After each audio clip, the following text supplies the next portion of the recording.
And so instead, what we can focus on is behaviors. And behavior in this context is basically something that someone else can see you do. So it's the things you do with your hands, your feet, your body, that somebody else could check off that it happened or didn't happen, right? So going to the gym is a behavior. Whether you wanted to go to the gym, not a behavior. Did you enjoy being at the gym? Not a behavior, right? Whether you put one foot in front of the other and walked into the gym and got onto a machine, that's a behavior. And when we focus on behavior, we're a lot more likely to succeed. That was Dr. Dayna Lee-Baggley on Psychologists Off the Clock.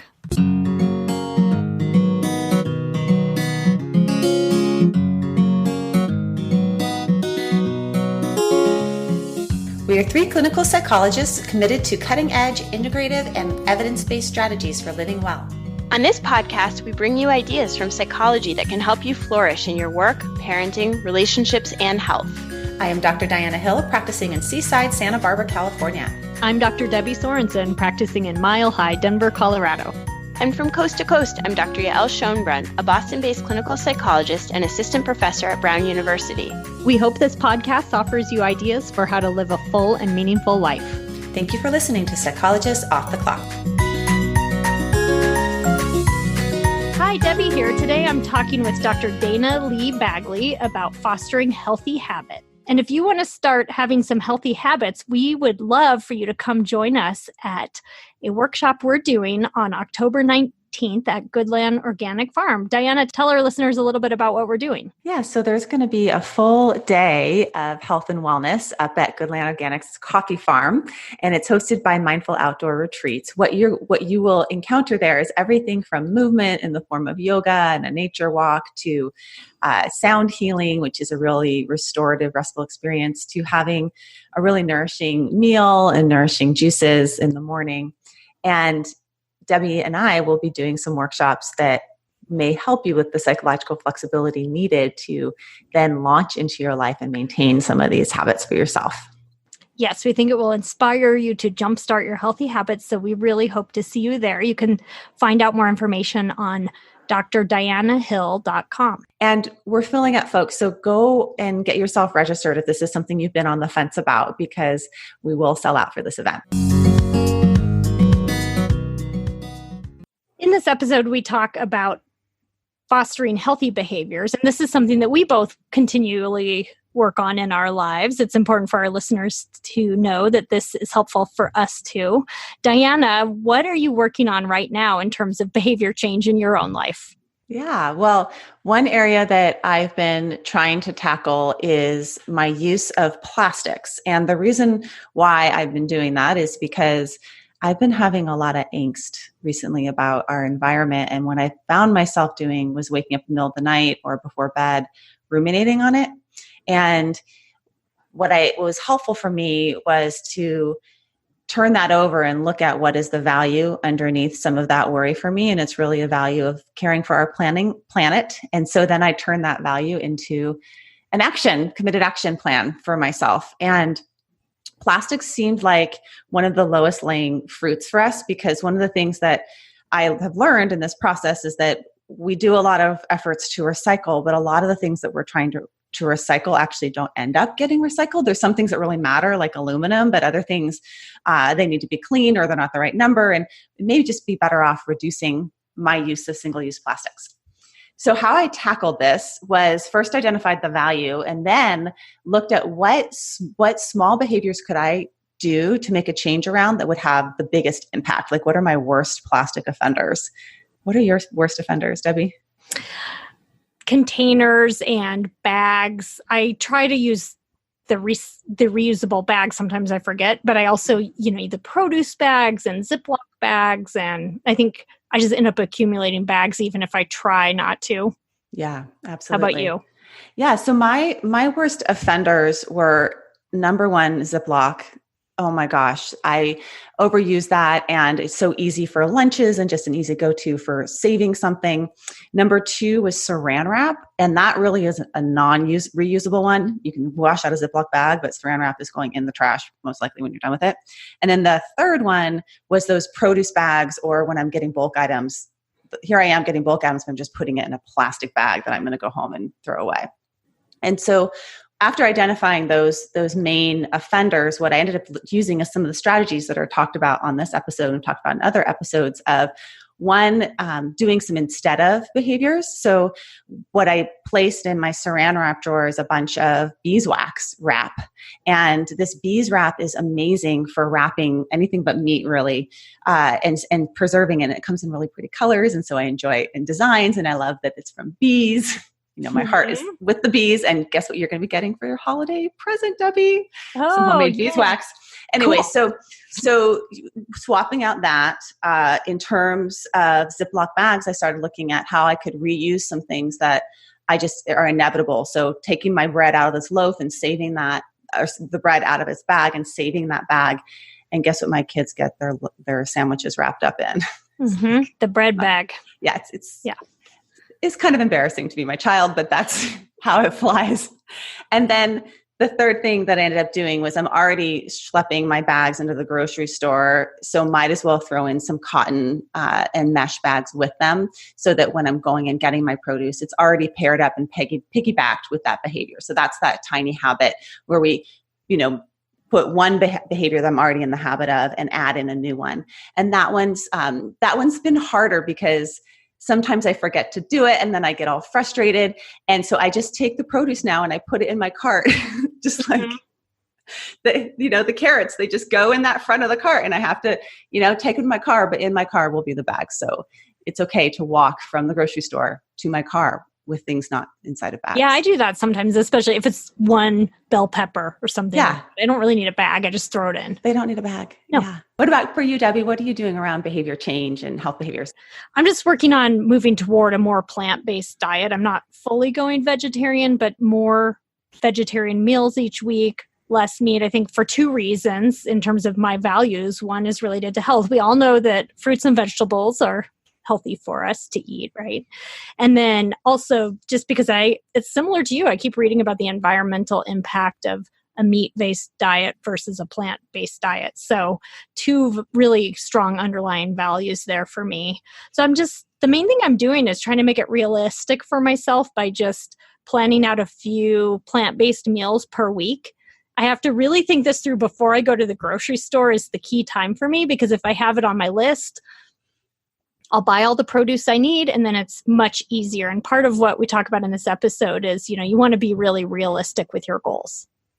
So you and I were just chatting on the phone before we got on this episode, and you said you just got back from a trip and you're just brought in all your groceries for the week. What did you plan ahead, and how is it looking for you this week? Well, tonight I'm going to make a cucumber tomato salad, which is cucumbers and tomatoes from my garden. And then I had to buy a couple things to go in it, some lemons for lemon juice and some red onion. And that's going to go with some falafel, hummus, and whole wheat pita bread. So And Debbie has the cutest garden on the planet. It is so beautiful. I got to visit it this summer. It's a little overgrown at the moment. Oh, it was like perfect when I saw it because you just had planted everything. Yeah. But yes. So you're harvesting. That's awesome. And then later in the week, I'm going to make a tofu and broccoli stir fry with peanut sauce. And then another night this week, I'll make a ceviche probably with shrimp. But you could make it with either white beans or shrimp. And I think we're going shrimp this week. So nice. Those are my more plant-based. And the ceviche has shrimp in it, but it's very heavy on vegetables. And your kids will eat that ceviche? TBD. We're not sure. Okay. We'll see. We might pick the shrimp out. They're a little hit and miss with shrimp. Yeah, the cucumber tomato salad, that'll fly. I'll just say that. But once you start putting to ceviche on their plate, they're like, ceviche this what? Is the hard part, right? Is getting the kids to eat it. But the rest of the pita will go well. Yeah. It will go well. The tofu broccoli with peanuts. Yeah, can't go wrong with tofu. I don't know why they love tofu, but they seem to. They do. Yeah. Love that. Okay, that's awesome. So for all our listeners, try out some of these strategies that Debbie and Dayna talk about on this episode. Write into us. Let us know how they went. And we hope that they're helpful for you in making some small but meaningful healthy behavior changes. I'm here today with Dr. Dayna Lee-Baggley, who is a health psychologist. And she's going to talk to us today about her new book, which is called Healthy Habits Suck: How to Get Off the Couch and Live a Healthy Life, Even If You Don't Want to. Dayna, we met in person this past June in Dublin, Ireland, of all places. It was really nice to meet you there. Mm-hmm. We were both presenting at the ACBS conference. And thanks for joining us today for the podcast. Yeah, thanks so much for having me. So let's find out a little bit more about you. So you're a health psychologist, an assistant professor. Where's your academic job? Yeah, so I'm a registered psychologist, and my main job is actually in a hospital. I work with people who have chronic health problems, so primarily the multi-organ transplant program, which is involved with liver and kidney transplants. And then I also see, other people with other kinds of chronic conditions like dialysis or diabetes, kidney disease. And then I also have academic appointments at Dalhousie University in the Faculty of Medicine. So family medicine and surgery, as well as psychology. And then an adjunct appointment at St. Mary's University in industrial and organizational psychology.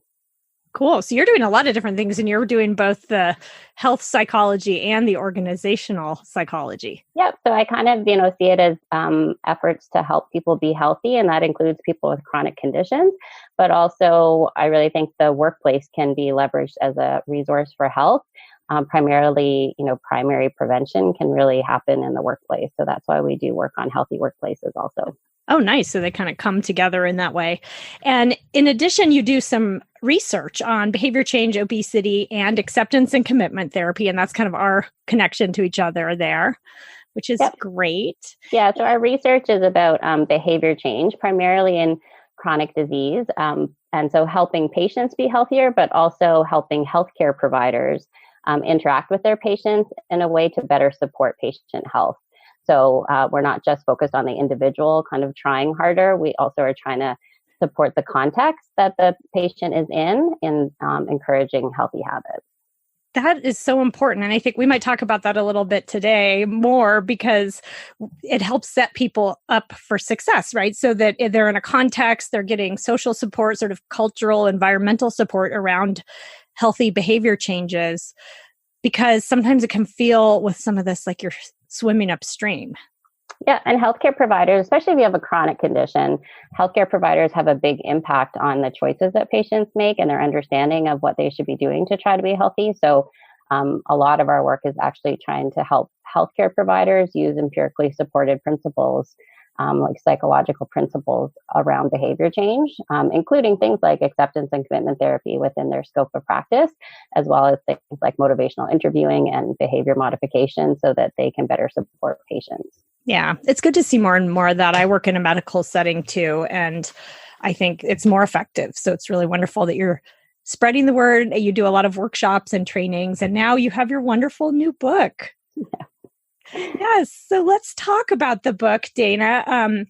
Really, the premise of the book here, Healthy Habits Suck, is that it's really for people who find these kind of healthy behaviors to be kind of unpleasant and hard. I love that you say basically that if you're the kind of person who loves to jump out of bed at 5 a.m. to run and then come back home and drink a green kale smoothie, this is probably not the book that you need. And I do have friends like that. I'd say actually one of my co-hosts, Diana, is like that. She's like, it's like a hobby for her.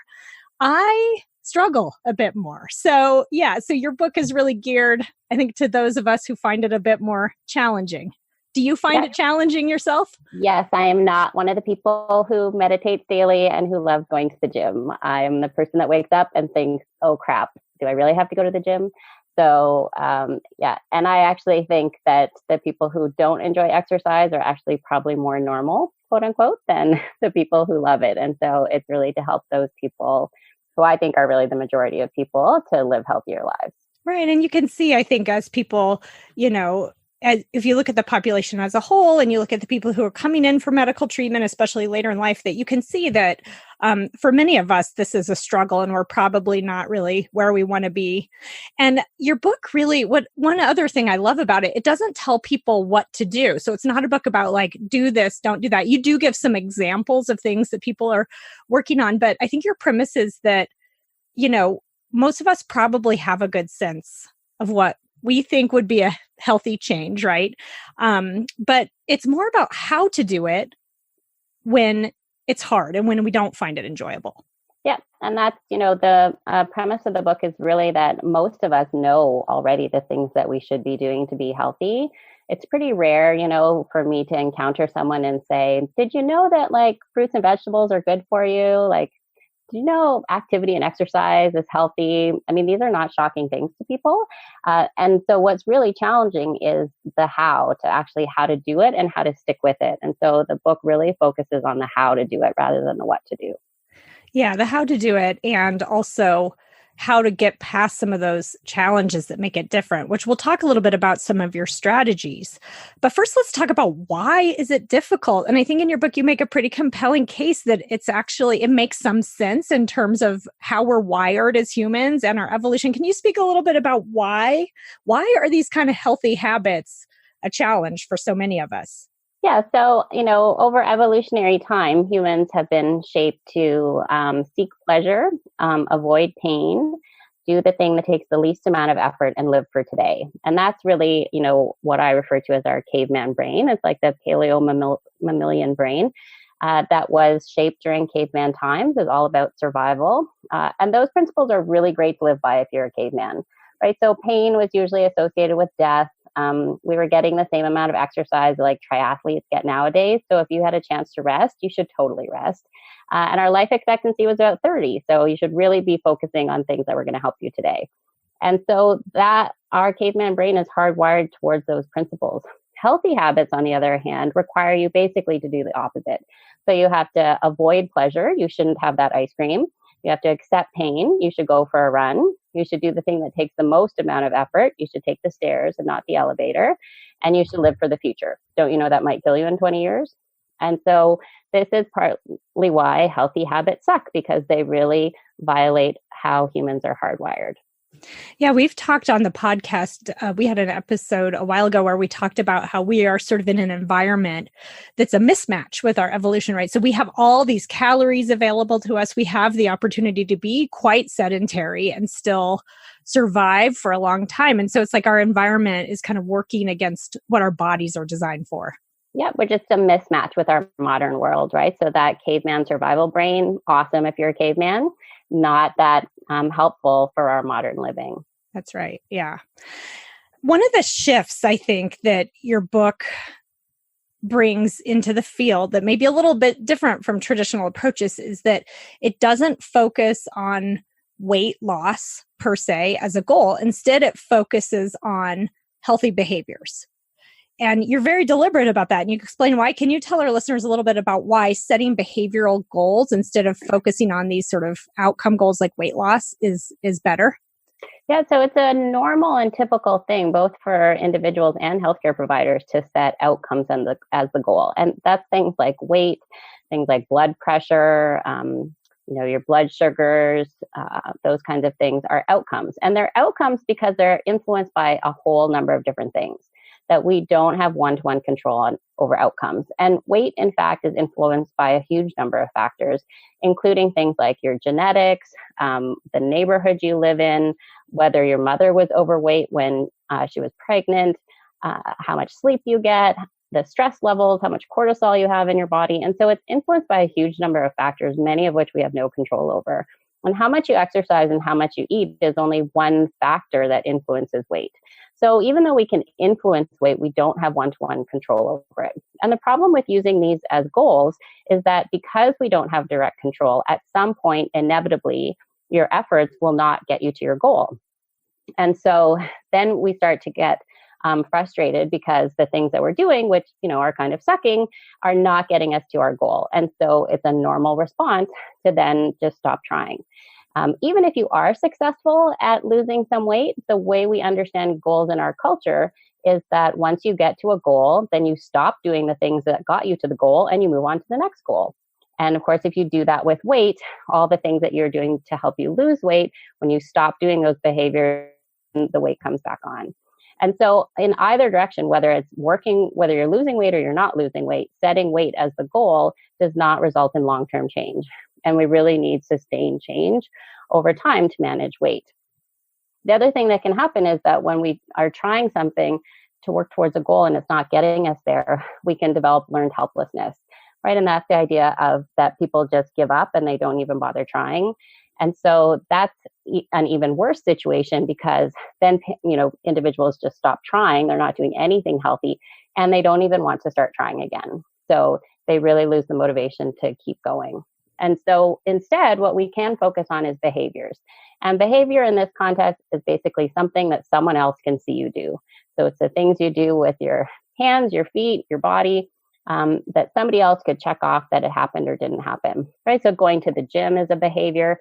Whether you wanted to go to the gym, not a behavior. Did you enjoy being at the gym? Not a behavior, right? Whether you put one foot in front of the other and walked into the gym and got onto a machine, that's a behavior. And when we focus on behavior, we're a lot more likely to succeed, right? So if you try harder to go for a walk, you're a lot more likely to go for a walk. But if you try harder to lose weight, you can actually gain weight, because the stress of trying to lose weight can increase the cortisol levels in your body and make it harder to lose weight. And so by focusing on behavior, we're picking something that people have way more control over and they're likely to be more successful at. And when we're successful at something, we want to keep doing it. If we feel like we're failing at something, it's a normal, natural response to just stop trying. Yes. I mean, I think that's so true. There's something really hard to keep your motivation going and to keep, there's just not that direct reinforcement. If you're focused on those outcomes, sometimes they're not happening the way you want them to. So you just give up, versus if you can just be proud of yourself, like, hey, today, I ate that salad and I went for a walk. Check, that really helps. It just feels good. Yeah, exactly. And so it's a normal thing to focus on the outcomes. And it's, part of the skill is to come back again and again and again to focusing on behavior instead of the outcomes, right? So you may have gained weight this week, but did you do your healthy habits? So did you go for your walk, or did you, eat whole foods or drink lots of fluids? If you did your part, then that's all that you control. That's right. So the saying that I developed, I would end up saying to myself sometimes, right, is that my job is to do the healthy habits. What my body does with that is not up to me. Yeah. And there's some great research, I think, too, about the effectiveness of that. And also just about how those health behaviors, like say you don't lose a pound and maybe you're overweight or something like that you're still healthier, right? Yeah. So your body is going to be healthier and it's going to allow you to be more active in doing things you want to be doing. So, right. And that's the thing, is that if you're picking healthy things to do, that you'll be healthier regardless of the number on the scale. And we actually know that the number on the scale is not the best predictor of health. So that's not the best. It's an easy and cheap way to measure health, but it is not the best predictor of health. And so you can stay the exact same weight, but be much healthier. And another point that I make in the book is that I don't really care if you're healthy. What I care about is that you get to do the things that matter to you in life. And if you're healthier, if you have more muscles, if you have more cardiovascular health, you're more likely to be able to do the things you want to do in life. Well, your work is really grounded in values. And I think sometimes the health behaviors can feel like a should. Like, I know, my doctor told me I should exercise more, I should do this, but you dig much deeper than that. Can you talk a little bit about why values are so important, and maybe even give an example of a time when you had to dig a little deeper to find one, maybe with a client? Yeah. So the reason we focus on values instead of goals is that values are, what really matters to you, how you want to show up in life, the kind of person that you want to be. And these things tend to be things we want to be in the long term, right? So if I want to be an engaged parent, chances are I'm on most days going to want to be that, right? I don't wake up one day and be like, oh yeah, done. Not going to bother being a parent anymore, right? So we check, right, exactly, right? We tend to want to keep doing these things over time. And so when we can link our healthy habits to these values, then they're more likely to promote sustained change and long-term change, because these are things that we want to keep doing regardless of the number on the scale. And so what we're trying to do is to figure out, how does this healthy habit help you be the person you want to be or live the life that matters to you? An example of that is like going to the gym. So some people, are trying to convince themselves that they should have some me time and they should focus on themselves and get themselves to the gym and prioritize themselves. And another way of looking at that is that when I go to the gym, that's actually helping me show up as the parent I want to be. And so this isn't time away from parenting. This isn't time away from my child. This is actually another way I show up for my child. Because when I go to the gym, I'm in a better mood. I'm better able to focus and be patient and be engaged with him. And so I don't have to convince myself that I deserve me time. I just have to remind myself that this is one more way that I show up as the parent I want to be. And if you're a parent, you've done a lot of crappy things in the service of being the parent you want to be. So going to the gym can be just one more crappy thing you do in the service of being the parent you want to be. Yes, that's so true. It's that sense of it can be meaningful without necessarily being, fun every second Enjoyable. or feeling happy every second. Yeah. And it makes it so that it's not like there's some golden rule out there saying you must do healthy habits. You don't have to. If it's going to build the life you want to live, it's going to increase your quality of life. It's going to allow you to do things you want to be doing. Then it's worthwhile. And often people stop at, the value of health. Like they're like, oh, well, I want to be healthy. And that's somehow supposed to be enough to motivate them. And health isn't really a value. It's a domain. It's an area of your life.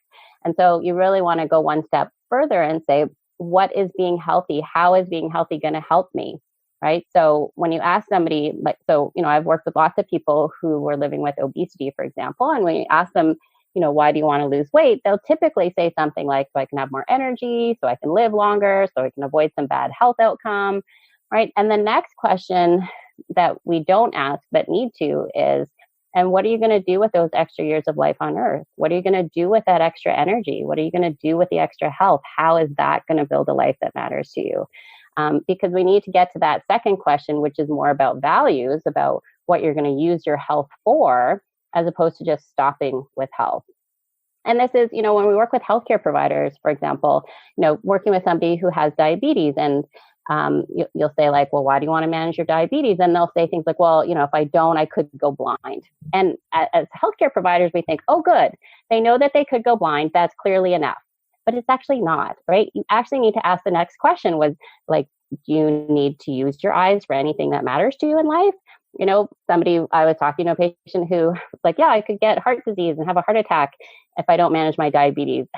And I literally said, is there anything you need your heart beating for? Does that matter to you? Like, why does it matter to be here on this planet? Why does it matter to keep being here and to have more years of life here? That kind of question will get you to values, and that can be highly motivating. And it's motivating not because it makes the behavior easier, but it makes it more worth it. And that's what we're trying to do, right? We're not trying to make the healthy habits easier. We're trying to find a reason to make it worth it to do the crappy work of being healthy. Well, I hope some healthcare providers are listening to this, because I think that is huge. Because I think often it's that you should do this, you should do that. And so this really makes it much more meaningful to people. And from there, once you have the values and you've established the why for this, you help people set these very specific, very behavioral goals. You have a couple of things in your book about SMART goals and the 90% rule. Can you tell us a little bit about what makes a successful behaviorally oriented goal?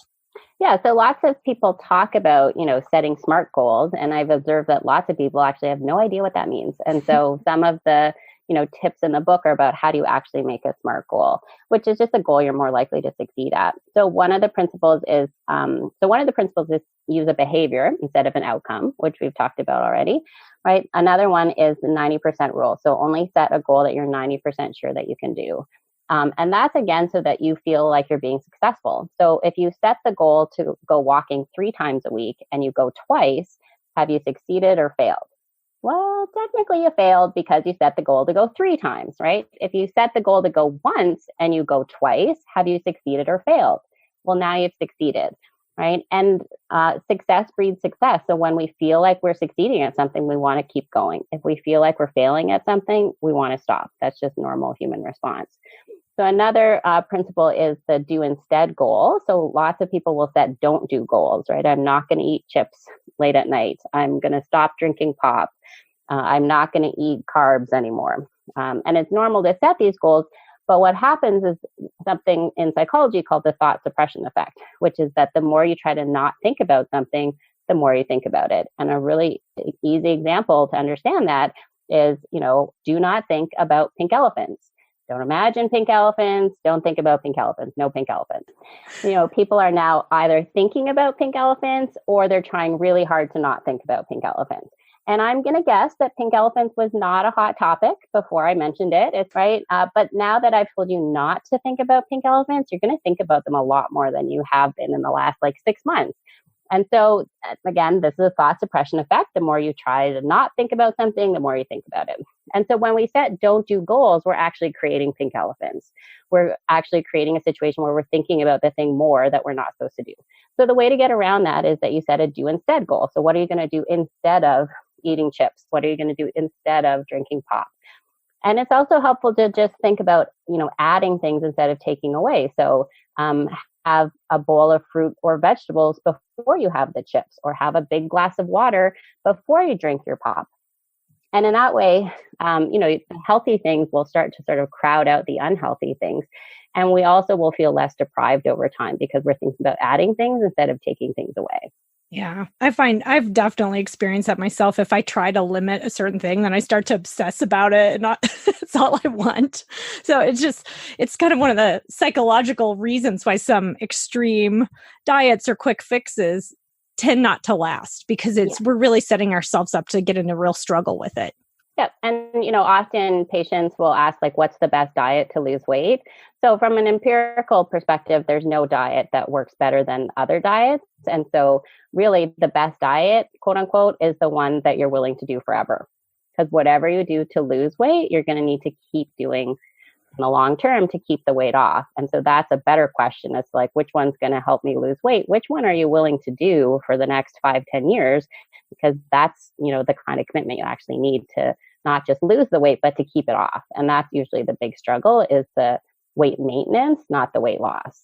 Yeah. These sort of realistic, smaller goals that you're likely to be successful, I think, over time, 90%. Yeah. And over time, it gets a little easier and you can build on it, but it's much more sustainable. We've talked on the podcast before about this idea of tiny habits. Just finding small behaviors you can engage in over time, instead of saying, I'm going to start exercising for 90 minutes 4 times a week when you've been doing nothing. It's that's just that's unrealistic. And that's what usually people do, right? Is they're going to change their whole life, right? And they're going to throw out all the junk food in their house, and they're going to eat only whole foods. And most people will maybe last a week, usually only till Friday, till the weekend.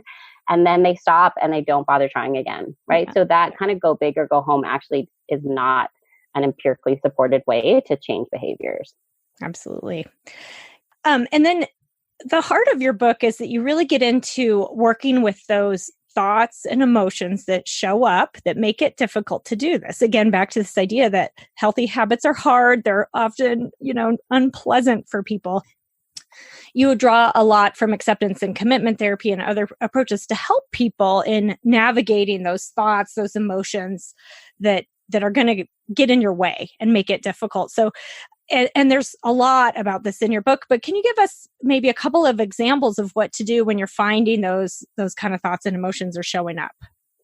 I often have a thought that shows up, which is, you don't have time for that, right? So I should go to the gym. You don't have time for that. I laugh. You don't have time for that. Yeah, I laugh because this is a big one for me. Exactly. Yes. And I actually just had a time management expert on the podcast because this is a chronic problem for me. Yes. Exactly. So, I feel certain I'm not the only one who has this thought. Yes. And so this idea is about, what are you going to do with this thought that kind of gets you off track? And so rather than trying to get rid of the thought or to decide whether it's true or not, or, to change it or to believe something else, our idea here is we're just trying to not get caught up in it. And one way to imagine this is to imagine that the thought is a football. And so your mind sends you this football. If you picture a football and on the side of the football it says, I don't have time for that, right? And so this thought comes at you and you have a choice here. You can either run down the field with a football, right? Which is, I totally don't have time for this. I have to send that email. I have to do this. I haven't done that yet. I better go do this. I definitely don't have time to go to the gym. That's kind of the running down the field with a football. And there's another option, right? Your mind sends you this football. I don't have time for that. And you can imagine just kind of putting the football down.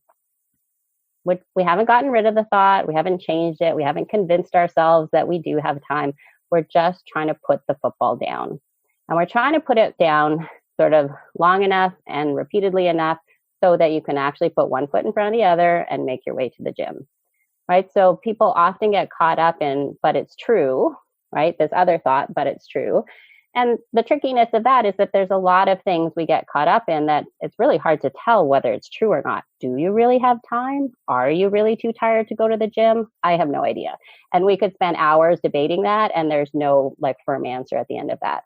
So the question, that we talk about using instead is, if you get caught up in this thought, if you run down the field with this football, is that going to move you towards the person you want to be or away? And if it's going to move you away, we're trying to put the football down. If it's going to move you towards, then run down the field with the football. Right? So this morning I had a thought, get up, get dressed, go to work. And I ran down the field with that football, and that is why I'm here. Right? So we're not trying to stop you from engaging in your thoughts. We just want people to also have the skill of being able to put the football down if that's moving them away from what matters to them.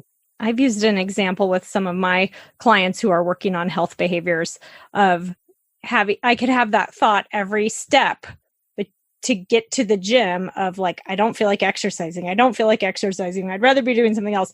And I can still have that thought with each step I take to get in my car, drive to the gym, check in, and you can basically not let those kind of thoughts run the show. Yep. And then it's like a rinse and repeat thing, right? You don't put the football down once. Your mind's going to send you this football repeatedly. And you're just trying to put the football down more often than you did before, right? On the thoughts that are leading you away from who you want to be. That's right. Now, what about the emotions? So I think that sometimes some just not very fun emotions show up when we're doing, say, exercise or making these kind of choices. Like we can, there's something so emotionally comforting about sitting on the couch with a bowl of ice cream. Yeah, how do you recommend that people tackle those?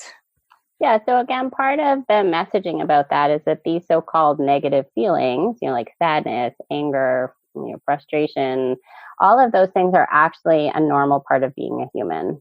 Right. And in fact, humans are much more hardwired towards the so-called negative feelings than they are the so-called positive feelings. So I'm often telling my clients that happiness is a terrible life goal because it's not something that you can get to and stay with. And our culture has really done everyone a disservice by even suggesting that that's possible. So, the first principle is that these feelings are useful, they're helpful, they are there for good reason, and they may not be giving you good advice for the modern context, right? So anger is a sign that there's something you don't like. If there is another tribe coming at you and they have spears and they're trying to kill you, then anger showing up and saying, I don't like this would be very helpful. And then all of the feelings and thoughts that go along with anger, the activating feelings and feeling justified would be very helpful to help you fight off the other tribe if you are a caveman. If you're feeling angry because you're stuck in traffic, right? Then getting out of your car and beating up the other drivers is probably not going to help you. So the fact that the feeling showed up is actually totally normal. And it's giving you relevant information, which is, I don't like this. But the advice that your feelings give you may not be good advice. And so it's, differentiating the fact that you can not follow the advice, that your feelings can be there. You don't have to follow the advice. And when we fight less with our feelings, they're actually less likely to take over. So the more we can actually make friends with our feelings, take care of them, make space for them, then the less likely they are actually to take over our lives. I like that idea from dialectical behavior therapy of opposite action, where sometimes we sort of consciously choose to do the opposite of what our emotions are telling us after a stressful, hard day. My emotions want me to grab a glass of wine and go sit on the couch and zone out. But if I act the opposite to that, that actually might be better for my emotions in the long run. And it's taking me closer to my values and my goals. Yep. And that's, again, what is following the advice of this feeling going to move you towards the things that matter to you or away? Most of the advice is actually quite appropriate for a short-term fix, right? So there's lots of people who come to my office who will say, I want to fix my relationship. I want to fix my dysfunctional relationship with food. And I'll say, what's your dysfunctional relationship with food? And they'll say, well, I use food to cope and I use it to make me feel better. And I always say, well, that's actually not dysfunctional. That's actually how you're hardwired. Like, your brain, the reward centers of your brain light up better for sugar than they do for cocaine. So eating actually does make you feel better in the short term, right? So it's not actually that there's something wrong with you that you're using food to cope. That's exactly how humans are hardwired. It's a very short-term fix. And so usually what people actually mean is that they don't want that behavior to kind of take over their life, or it's not resulting in like the long-term kind of things that they want for their life. But we're kind of validating that in the short term, those things actually do work, right? It's just in the long term, they don't work. And so we want you to have other options for how to deal with your feelings, besides just the short-term fixes. That's right. Yeah. You have a lot of really great resources in your book, some other suggestions for how to work with thoughts and emotions, and also some sort of hands-on things like the choice point handout that people can take a look at to examine that idea of moving toward versus away from value. So I'd really encourage people who are wanting to work on some health behaviors to take a look at the resources that you have. Yeah, it's really designed to be like an active book that you can use. In fact, it's sort of set up that you kind of pick a healthy habit that you want to work on, and you could read like one chapter a week and just practice some of the skills that we talk about each week, and sort of build your toolkit so that you have a number of different skills to try and work on this same healthy habit while you're reading the book. And so there's lots of exercises, there's audio files, there's handouts that people can use to try and actually apply the content to their own lives. And some practical suggestions, like some of the things to do as instead of, the do behaviors that might be helpful. Yeah. Now, relapse and setbacks, they happen to all of us. That's just very common. What advice do you have for handling those bumps in the road that are inevitably going to come up for people if they're in this for the long run? It's going to happen, right? So what do you recommend? Yeah. So, the first part is actually recognizing that, I always just refer to it as like falling off the wagon, right? And that's sort of like not doing your healthy habits, and that you will fall off the wagon, right? If you're doing this long term, life is going to get in the way. You're going to get sick. Your kid's going to get sick. There'll be a blizzard.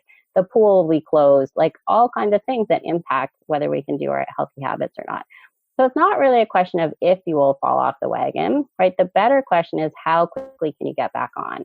Because we can undo a lot of the work that we've done by being off the wagon for a long time. And so our goal is just to try and get back on the wagon as quickly as possible, right? So does that take you until January 1st before you start up again? Does it take you until Monday morning? Or could it be like the next morning or the next meal or the next bite that you get back on track? And one of the key skills in getting back on track is actually self-compassion, right? So again, culturally, our society kind of says that if you're hard on yourself, then you're way more likely to change. And also our brains, caveman brain, is wired to be critical, to evaluate, to judge, which again is useful when you're a caveman. And so this automatic response of being judgmental shows up and being self-critical. But we actually know from research that doesn't actually help people change. And it's when people feel supported and understood, and when they are kind to themselves, that actually promotes long-term change. And so I review a number of different ways of practicing the skill of self-compassion, of being kind to yourself in the face of personal failings or setbacks, so that you can get back on the wagon faster. That's great. Yeah. So noticing it, being self-compassionate, and just getting right back on the wagon. Yeah. And so we talk about, identifying a behavior ahead of time that is kind of like a pivot behavior for you, that's like symbolic for you of now I'm getting back on track. And that could be something like going for a 5-minute walk, or drinking a big glass of water, or having an apple, something really simple, right, that you can do under almost any circumstances that kind of reminds you to get back on track. That this is you pivoting right back on track, and then go back to your 90% rules, right? You don't have to do everything all at once to get back on track. We're kind of thinking about how to ease yourself back on the wagon rather than, an all or nothing thing. So go back to your 90% goals and ease yourself back on the wagon. And then you're way more likely to get back on the wagon the next time you fall off. Yeah, that's great. Don't spend too much time just sitting there beating yourself over it. Just keep moving. Yeah. Well, and people then kind of give up even more, right? They're like, well, I ate the piece of cake. I might as well have the entire cake. Right. Or, I blew my diet. I might as well eat the whole pizza. Right. And that's a normal response that people have. And, again, then just further undermines all their efforts. And so we're trying to, stop that by, the other part is that whatever you did to fall off the wagon was probably just you being a normal human. It was probably just you following your caveman mind And if you're a caveman, it would have been excellent advice, right? So eating everything that you can eat when food is available is a great strategy for cave people because food was not always available. So eating until the plate was, empty, eating past the point of being full was very effective. And I often say, those skinny girls in the magazines, they're not the ones that survive a long winter. They're not getting through a famine, right? So being able to put on weight is actually incredibly adaptive for humans in our historical context, right? We're just not meant to live in an environment where you can ingest an entire day's worth of calories in a single Starbucks cup, right? So it's also to be kind to ourselves that our environment is also not supportive of healthy habits. It is entirely triggering for unhealthy habits. So whatever you did to fall off the wagon was probably just you being a normal human. Congratulations, right? And then how can you be kind to yourself so that you can get back on the wagon as quickly as possible? Yeah, I love that. It takes the blame off. We on the podcast, we had an episode where we were talking about that environmental construct and this idea that it's not your fault and it is your responsibility, but it allows for more self-compassion to think of it that way. And if you need more self-compassion, inspiration, we have a number of episodes we've done on that topic. And also in your book, you cover self-compassion because that's a skill as well, right? It is, yeah. And so it's really common for people to struggle to do it, right? They often, some of the things that we say or think to ourselves, we would never say to another human, right? And again, our caveman mind is really good at being self-critical, but it is a skill to recognize that you're being critical, which again is just normal mind behavior, and to actively choose to be compassionate to yourself instead. That's right. So the end of your book was so moving. Actually, that was the part of your book that brought a little tear to my eyes, Dayna, which is the part about quality of life and just why this matters and how this can be helpful to people. And can you speak a little bit about that to sort of close out the interview? I just love that part. Right. So, part of, I sort of mentioned earlier that I don't really care if people are healthier. What I care about is that they're living meaningful and purposeful lives. And, working in a healthcare setting with people who are facing life-threatening illnesses, the healthcare system is really designed to give you longer life, but not necessarily more quality of life. And so it's really about choosing things that matter to you. Sometimes that's not always picking the longer lifespan. Sometimes it's picking the higher quality of life. And I talk about the fact that when there's, data about when physicians choose to die, or when they are faced with a terminal illness, they don't pick all these life-saving, these interventions that don't save people's lives, but just extend them by a few weeks. And what they do instead is they go home and they spend time with their families. And so it's okay to not always pick the healthy option. It is okay to choose quality of life. And it's okay to make that decision consciously and deliberately, right? And it's really about living a meaningful, purposeful life. Yeah, that's what it's all about. And I love, one example from your book that just really stuck with me was this idea of best weight, that it's not always the lowest weight that's best. So for example, if you're saying to yourself like, well, my family and friends are all getting together for a holiday party, but I'm not going to go because there's too many calories there and it's going to be too hard. That's a huge, your book also writes about social connection. And I think that's a huge cost that may not be worth it. And that we do make those decisions. And really the important thing to keep in mind is that having the best life you can for yourself, whatever that looks like. Yeah, right. And so, the concept of best weight is like the smallest number of calories you can ingest and still enjoy your life. Right. So there's costs to managing weight in terms of, what you do and don't participate in, the amount of time you spend taking care of yourself. Now, I always think it's good to take care of yourself and to recognize that sometimes we make a trade-off and we choose the unhealthy thing because that's something else that's really important to us about spending time with our friends or families. I often would encounter patients who are trying to lose weight and their strategy was, at the holidays, for example, they'd be like, I'm not going to any Christmas parties. Yeah. And, that's a short-term strategy because I don't actually want you to live a life where you never have any social outings because there's going to be food there, which again is recognizing that the environment is not going to be conducive to healthy choices.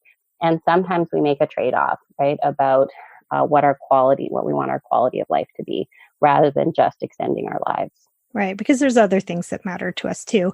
And often making these steps in the direction of taking care of our health can really extend our quality of life and enable us to do these things. It does, right? So the more you're taking care of yourself, the more you're able to do the things that matter to you and to make those choices, right? So it's actually about kind of investing as much as possible in yourself so that you can cheat, so that you can take those moments where you can choose, the thing in the moment and not the long-term healthy outcome, because you've been choosing healthy options all the way up to that. So it actually gives you more room to kind of make these choices and still be able to do the things that matter to you. That's right. Well, it's a very balanced approach, and I really appreciate that you bring that balanced perspective into this area. I think there's a line in there about I don't want this book to be some new stick that you beat yourself with, right? So I remember working with clients who are like, well, now that I've met with you, I really should be losing weight, and I'm not, because now I've met with an expert and I'm still not losing weight. And I was like, that was not at all the point of this.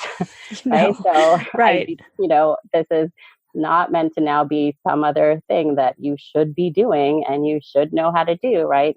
Let's go back to being compassionate to ourselves, that this is actually really hard. It's really hard work. That's right. It's hard work. And I'm so appreciative, Dayna, of your book. It's wonderful. I really recommend taking a look at it. I think it's going to help a lot of people, and the work that you're doing, going into these medical settings. I know you do a lot of training and workshops for other providers. And so thank you. Yeah, well, thank you so much for having me on your show so that I could, talk about it to a variety of other people. That's really actually one of my values, right, is about reach and accessibility. And where I live, there are a lot of people who live in rural communities who never have access to, the healthcare system to the same extent. And so that's really part of the values around writing the book, was about getting it to people who wouldn't normally get to have access to this kind of empirically based, psychologically sound ways of behavior change. And how can people find you online, Dayna? Yeah, so there's a number of ways they can find me on social media. So I have a webpage, which is drleebaggley.com, which is DRLEEBAGGLEY.com. And they can also use that same handle on Twitter, on Facebook, on Instagram. So the Twitter handle, for example, is DRLEEBAGGLEY. And I often am actually tweeting about healthy habits and tips for healthcare providers, and often content related to the book and the kind of work that I do. Yeah. Well, thank you, Dayna. And we'll link to your book and to your webpage on our show notes for today's episode. And thank you so much again for joining us. Yeah, thank you very much for having me. Thank you for listening to Psychologists Off the Clock. You can find us on iTunes, Facebook, and Twitter. This podcast is for informational and entertainment purposes only and is not meant to be a substitute for mental health treatment. If you are having a mental health emergency, please dial 911. If you're looking for mental health treatment, please visit the resources on our webpage. Our website is www.offtheclockpsych.com. That's www.offtheclockpsych.com.